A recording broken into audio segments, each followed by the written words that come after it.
นี่ผมพลบอลนี่เจ้าบ่าวที่ไก่ตังเฮ็ดละตรีวังนี่ล่ะใส่ต้องจางตัดที่สิ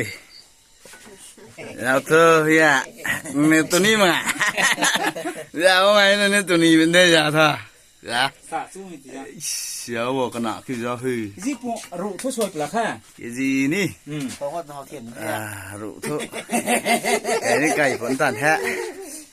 เฮ้ยเสียยาวดิ่งทุเสียเก็บตรงแท่น่ะเฮียกันนะที่นี่ยาวกาบเรานี่สิกันนะที่นี่ยาวฮือกันนะที่นี่ได้ชิดฮือบ่ราเฮากันนะเฮาจะเสียจะดีๆเด้อเต็มง่อมก็ไม่ได้เฮ้กูรูดิสิโอ้ยตรงกูรูตรงคนว่าไงนนที่เสียกำลังเป่าที่สิเนี่ยคนตุนเฮลเมตปนมั่งตะกำลังไปหน้าลุปอย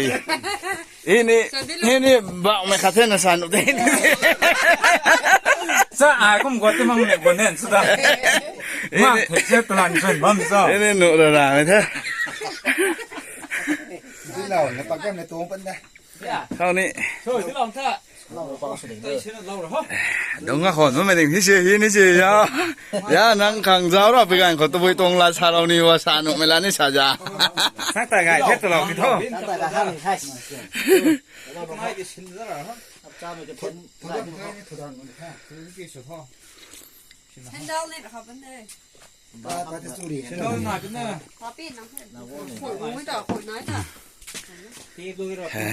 เกี่ยวมาหนึ่งเถอะกระโจงที่ทุดเกี่ยวมาแค่ขนาดนี้เต่าสิฮะน่ะเต่าสิแค่แตกขนาดนี้แค่มาทางว่าตาคุยเลี้ยเราได้เป็นเททางเขานี่สุดแล้วเป็นเอไก่ดับปุกคนเลยนะ